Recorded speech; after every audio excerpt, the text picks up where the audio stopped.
The studio lights were blinding, the cameras rolling, and the tension thick enough to slice through. This wasn't just another political debate. This was an ambush, a well-crafted moment designed to tear down the millionaire's daughter before she even had a chance to speak. The audience sat on the edge of their seats. Some had come for the entertainment, others for the takedown. But no one expected what was about to happen next. At the center of it all, two figures sat across from each other, waiting for the first move. Seated with poise and precision, the millionaire's daughter remained calm, her expression unreadable. Across from her, David Langford, a well-known liberal reporter, adjusted his tie and cleared his throat. Langford had made a career out of twisting words, manipulating narratives, and setting up his opponents to fail, and tonight he was certain he was in control. The trap is set, leaning in slightly, his voice carried forced confidence, laced with thinly veiled smugness. "Karoline, let's be honest," he started, each word carefully measured. "The American people deserve the truth. Donald Trump has continuously misled this country. Just last week he claimed that under his presidency the economy was stronger than it had ever been." A pause. Then he delivered the punchline, the setup for the moment he was waiting for. "But let's face it, under Biden unemployment is down and wages are up. Isn't it time we stop pretending that Trump's policies were anything but disastrous?" The words hung in the air, waiting for the expected response. A flustered reaction, a desperate defense. That was what Langford wanted. But instead, the millionaire's daughter did something he wasn't prepared for. A flicker of amusement crossed her face, the kind of look that said, "I was waiting for this." She let the silence stretch, just for a second too long. Just long enough to make the tension grow. And then she spoke. Her voice was measured, firm, but sharp enough to cut through Langford's entire argument in seconds. "David, I appreciate the attempt," she said, tilting her head slightly, "but let's not rewrite history." The audience stilled. This wasn't the reaction they expected. "You're sitting here on national television telling the American people that things are better under Biden." A slight pause. Then she turned toward the camera, fully aware of how this moment would explode across social media. "Let's talk facts instead of feelings. The power shift begins." Langford stiffened, but she was already in control. The trap he set for her, she had flipped it in seconds, and now she was leading the conversation. But what happens next will leave Langford scrambling for a way out. David Langford didn't expect this. He had set the trap, a calculated ambush. But the millionaire's daughter wasn't playing defense. She was taking control, and the entire studio could feel it. Exposing the lie? She turned slightly toward the camera, her tone sharp, clear, and deliberate. Under Trump, gas prices averaged $2.77 per gallon. Under Biden, Americans are struggling to pay over $4, and in some states, even higher. Langford shifted in his seat. She wasn't just debunking his claim, she was doing it with precision. Inflation under Trump? Less than 2%. Inflation under Biden? It skyrocketed to over 9% at its peak. And let's not forget, Langford interrupted, his voice was a little sharper now, the first sign of frustration creeping in. "That's misleading, Karoline. Inflation is a global issue, and let's not pretend Trump had no hand in setting up the economic downturn we saw when Biden took office." She didn't flinch. Instead, she reached for her notes, lifting a single sheet of paper. "This is from the Bureau of Labor Statistics, December 2020, right before Biden took office," she read aloud. "Inflation rate, 1.4%. That's not a setup for disaster, David. That's a stable economy." She paused, letting the weight of her words settle in before delivering the final blow. "Now, let's look at January 2022, under Biden's leadership, 7.5%. And you want to tell the American people that Trump's policies were the problem?" A veteran journalist losing control. David exhaled sharply, shifting again. The subtle signs were there. The tightening jaw, the fingers curling slightly on the desk, the way he adjusted his tie, as if he could physically shake off the pressure mounting against him. She saw it, and she wasn't stopping now. "Since you brought up unemployment, let's go there," she continued smoothly. "The Biden administration loves to pat itself on the back for a low unemployment rate, but they leave out the context." She turned to the audience, making sure everyone understood the full picture. Under Trump, before the pandemic, we hit the lowest unemployment rate in 50 years, 3.5%. When COVID hit, of course, unemployment spiked. That was a global crisis, not a policy failure. And yet, even then, Trump led the fastest economic recovery in modern history. Biden didn't fix anything, he just took credit for the rebound that was already happening. Langford let out a short laugh, shaking his head. "Karoline, you're twisting the narrative. And let's not forget, Trump is facing multiple legal battles. Do you really think the American people should trust a man with so much controversy surrounding him?" There it was, the classic media pivot. She saw it coming a mile away, and she was more than ready for it, turning the tables the moment that shook the room. Karoline tilted her head slightly, as if she had been waiting for this exact moment. "David, I have a question for you." Her voice was smooth, not aggressive, but dangerous in its calmness. "You keep calling Trump untrustworthy, but how do you explain this?" She reached under the desk and pulled out a small remote. Click. The studio screen behind them lit up, and in one brutal instant, David Langford's entire argument crumbled before his eyes. The trap springs shut. The audio was crisp, unmistakable, and it was his own voice, a clip from an interview just months ago. "If we're being objective, Trump's economic policies did lead to historic job growth and increased wages. You may not like his style, but you can't argue with the numbers." David Langford's own words, played back for the entire world to hear. The audience gasped. Langford's face tensed. He blinked, his mouth opening slightly, before he forced out a chuckle. "Karoline, you're taking that out of context." But she cut in before he could finish. "Different time, David? You made that statement 8 months ago." Silence. If facts change that quickly for you, maybe the audience should start questioning what else you conveniently forget when it suits your narrative. David's hands curled slightly on the desk. For the first time in his career, he was the one being exposed, and Karoline wasn't done yet. What happens next will leave David Langford completely cornered, with nowhere to run. David Langford was drowning, and everyone in the studio could see it. The audience, the crew, the millions watching at home. They all knew. For years, Langford had been the one setting the traps. For years, he had been the one twisting the facts. For years, he had been the one managing the narrative. Not tonight. Tonight, he was the story. And Karoline wasn't done yet. The smugness is gone. Langford tried to recover, but it was like watching a man scramble for a lifeline in open water. "Look, Karoline, if we're going to talk about honesty, let's talk about Trump's behavior." His voice was tighter now, the confidence shaken. "He incited chaos, refused to accept election results, and is facing multiple indictments.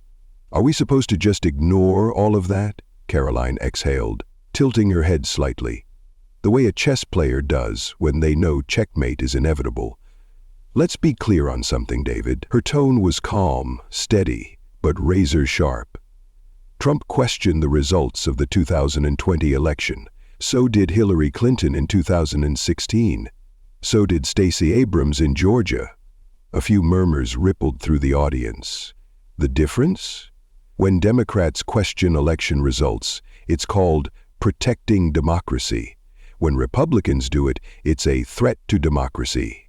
Langford shifted again, his fingers twitching on the desk. He had nothing. Flipping the final narrative, Karoline leaned forward. "And as for the indictments?" "David, we've seen this movie before. Political lawfare is nothing new." A brief pause.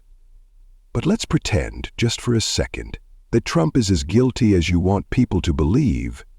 She locked eyes with Langford, delivering the question he never wanted to hear. "Are you ready to hold Biden to the same standard?" A thick silence settled over the room. Because I've got a list of alleged corruption scandals involving his family that you conveniently never bring up. Langford let out a forced chuckle, shaking his head. Karoline, those are just conspiracy theories. But she was already shaking her head. Oh, so now we're doing the anything that makes my side look bad is a conspiracy theory routine. Her smirk was subtle, but it was deadly. That's cute, David, but let's be real. This isn't about truth, it's about control. Langford froze. The audience stilled. She had him, and he knew it. David, Langford has no way out. Karoline didn't stop. She wasn't done exposing him yet. The problem isn't that you got it wrong before, David. The problem is that you're sitting here on national television today, pretending you never said it.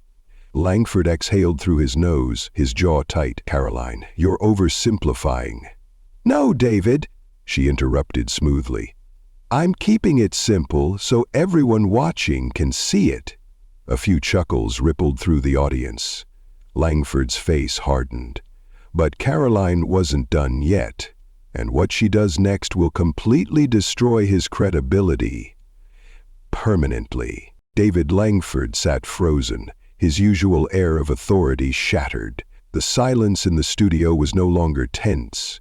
It was damning. He knew it, the audience knew it, and worst of all, the millions watching at home knew it too. Karoline let the moment breathe. She had learned something powerful. Sometimes, the most brutal destruction isn't loud, it's quiet. And in that silence, David Langford's entire reputation was being dismantled in real time. Karoline's final blow. The moderator, desperate to salvage the conversation, cleared his throat. Well, that was certainly a lively debate. He let out a forced chuckle, but no one else joined in, because the damage had already spilled far beyond the studio. Social media ERUPTS. Within minutes, Twitter was on fire. David Langford exposed was trending nationwide. The most viral clip? The exact second Langford realized he had no way out. Edited in slow motion, captioned with brutal commentary. Watch this man's soul leave his body. 1.2 million likes? This is why nobody trusts the media anymore. 850K retweets? Karoline Leavitt just handed David Langford his own words and watched him choke on them. 2 million views. Even legacy media outlets, usually protective of their own, couldn't ignore the disaster. Some tried damage control, spinning it as a heated debate. Others took Langford's side, accusing Karoline of bad faith tactics. But the full interview was everywhere. No amount of PR spin could bury the truth. Langford's own colleagues turned against him. The worst part? Langford's own colleagues, the people who used to defend him. A well-known analyst from a competing network tweeted, "This is why trust in the media is at an all-time low. We have to be better than this." A former producer from Langford's own show posted a cryptic message. Some people care more about narratives than they do about the truth. It was only a matter of time before it caught up to them. The walls were closing in. David Langford's silence in the aftermath was deafening. No damage control statement, no social media post, no on-air explanation. Because what could he possibly say? He had been caught, exposed by his own words, and Karoline wasn't done yet.